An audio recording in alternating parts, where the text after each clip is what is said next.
लाहौर, जिंदा दिलान का शहर।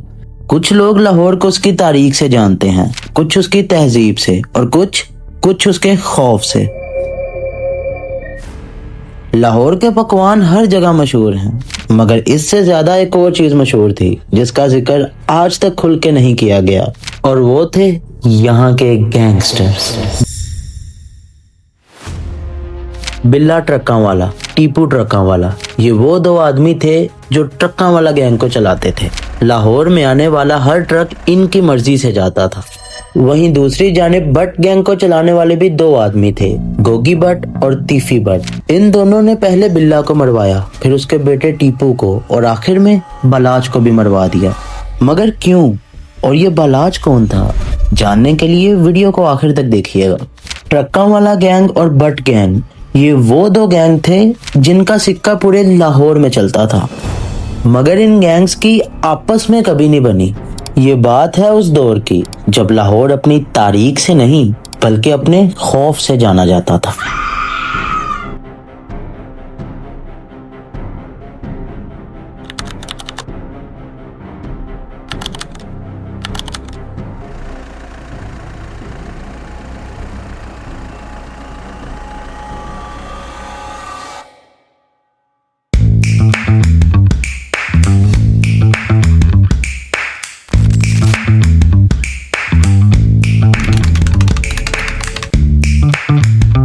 कहानी को शुरू करते हैं 1980s से, जब लाहौर में गैंग्स तो थे मगर कोई ऑर्गेनाइज सिस्टम नहीं था। लाहौर में उस वक्त जग्गा टैक्स चलता था, जो इंट्रोड्यूस करवाया था जग्गा गुज्जर ने। असली नाम था चौधरी मोहम्मद रईस गुज्जर। ये अमीर लोगों को दिन दहाड़े लूटता था, सरेआम उनसे भत्ता लेता था और इस पैसे को गरीब लोगों में बांट दिया करता था। लाहौर में तब गैंग वॉर इतने कॉमन नहीं थे, इसलिए जग्गा टैक्स ज्यादा देर नहीं चला। कुछ ही सालों में जग्गा गुज्जर पुलिस इनकाउंटर में मारा जाता है। अब लाहौर में जग्गा टैक्स तो खत्म हो चुका था, मगर ये कोई इख्तिताम नहीं था। ये पाकिस्तान की सबसे बड़ी रेवलरी की एक शुरुआत थी।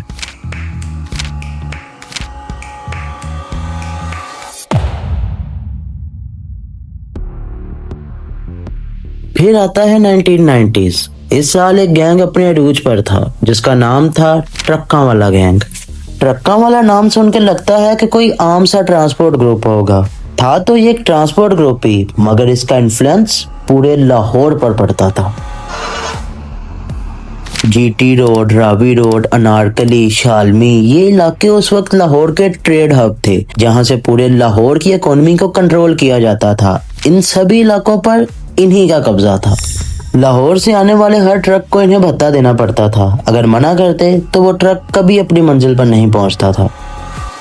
ट्रक्कां वाला गैंग ने एक चीज कर दी जो लाहौर में पहले नहीं थी। उन्होंने क्राइम का एक ऑर्गेनाइज सिस्टम बना दिया और अपने छोटे छोटे ग्रुप बना दिए। कौन पैसा कलेक्ट करेगा, कौन प्रोटेक्शन देगा, कौन पुलिस को कंट्रोल करेगा, हर ग्रुप का अपना गोल था। मगर अब आने वाला था एक ऐसा नाम जो ट्रक्कां वाला गैंग को जड़ से खत्म करना चाहता था। पुलिस का गोगी भट्ट के घर पर छापा। राय के मुताबिक सीसीडी पुलिस ने गोगी भट्ट की गिरफ्तारी के लिए छापा मारा। गोगी भट्ट साथियों समेत पहले से ही फरार और चंद दिनों से अंडरग्राउंड था। असली नाम था ख्वाजा अकील अहमद। आज दुनिया इसे गोगी भट्ट के नाम से जानती है।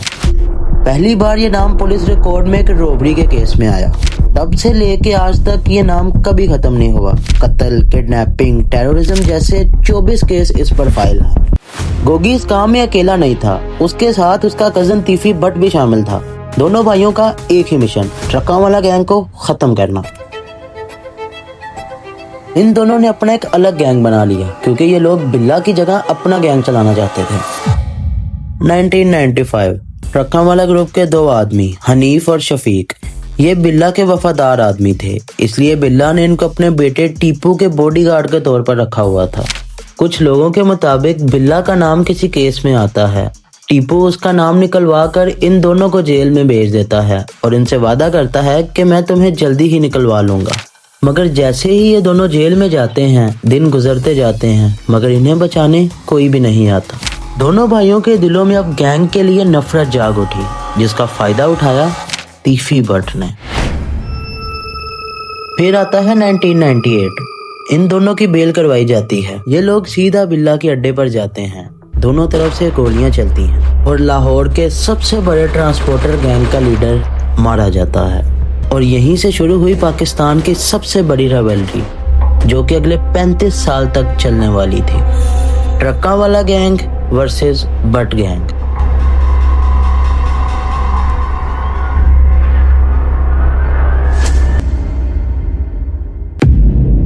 बिल्ला की मौत के बाद अब गैंग का कंट्रोल टीपू ने संभाला। बाप के धंधे को एक्सपेंड किया और अपने गैंग को फिर से स्ट्रॉन्ग किया, मगर अभी भी बाप के बदले की आग खत्म नहीं हुई थी। आए दिन इन दोनों गैंग्स की आपस में लड़ाइयाँ होती रहती और इनके आदमी मरते रहते थे और इसी तरह नस्ल दर नस्ल इनकी दुश्मनी चलती रही। और फिर आया 2010। अब तीफी के आदमियों ने टीपू को भी एयरपोर्ट की पार्किंग लॉट में मार दिया। बिल्ला के बाद उसका बेटा भी चल बसा।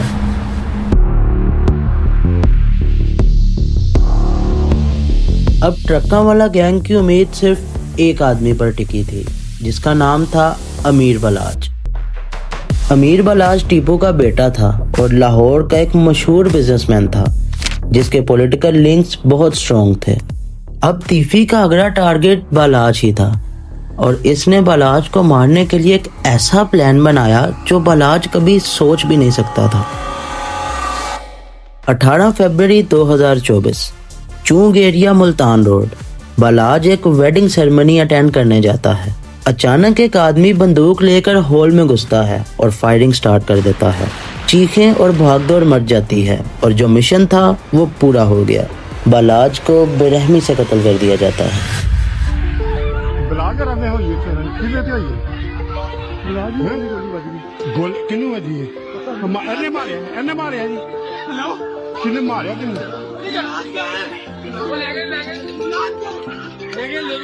बलाज को किसने मरवाया ये तो नहीं पता, मगर उसको मरवाने में सबसे बड़ा हाथ उसके जिगरी दोस्त एहसन शाह का था। कुछ लोगों के मुताबिक वो पिछले 5 दिन से तीफी को बलाज की हर खबर दे रहा था। तीफी को ऑलरेडी बलाज की लोकेशन और टाइमिंग का पता था, जिससे उसको एक बहुत अच्छी अपॉर्चुनिटी मिल गई। ये बात पूरे लाहौर में फैल गई और एहसन शाह को अरेस्ट कर लिया गया, मगर एहसन शाह अभी भी बाज नहीं आया। वो जेल के अंदर भी एक पुलिस वाले को मारने की प्लानिंग कर रहा था। मेरा ब्लॉग ग्रुप बदल दिया। मैंने टीम बड़ी अच्छी बना ली। सबसे पहले मैंने सोचा चले ना 1 महीने के अंदर ही मैंने तोहफा दे देना बाप को, बड़ा जबरदस्त। जो बदामी पागल है ना, जिसने मेरे साथ ड्रामा किया। तेरे पापा का दोस्त कौन है जो मुझे पकड़ के ले गया? हाँ, पूरा सेट कर दिया इंशाल्लाह 1 महीने के अंदर। बलाज का मर्डर अब हेडलाइंस बन चुका था। शादबाग के इलाके में मुबैना पुलिस मुकाबले में बालाज टीपू कत्ल केस का मरकजी मुलजिम एहसन शाह मारा गया। हर कहानी का एक एंड होता है और इस कहानी का भी एंड होने वाला था। फरवरी 2025, चीफ मिनिस्टर मरियम नवाज ने एक डिपार्टमेंट बनाया, CCD, क्राइम कंट्रोल डिपार्टमेंट। ये एक स्पेशल फोर्स थी जिसका मकसद एक ही था, ऑर्गेनाइज क्राइम को खत्म करना। CCD ने एक हफ्ते में 4, फिर 10, फिर 15 और इसी तरह करते करते हर छोटा धंधा बंद करवा दिया। लोगों ने CCD को क्रिटिसाइज करना शुरू कर दिया कि अगर क्राइम को वाकई खत्म करना है तो बड़े गैंग्स को हाथ डालें।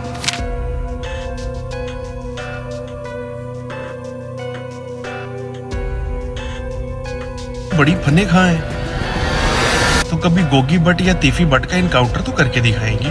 वहाँ पे आप चुप क्यों बैठे हुए हैं? वो बंदे मार के बाहर बैठे हुए हैं। आपका जोर सिर्फ गरीब के बच्चे पे चलता है, छोटे चोर पे चलता है। बड़े गैंगस्टर्स हैं जो गैंग वार लड़ते हैं, तो घरों में घुस के। अब गवर्नमेंट को समझ आ चुकी थी कि अगर वाकई अवाम को भरोसा दिलाना है तो सबसे पहले बड़े क्रिमिनल्स को खत्म करना होगा। अब गवर्नमेंट का टारगेट सिर्फ 2 ही आदमी थे, तीफी भट्ट और गोगी भट्ट।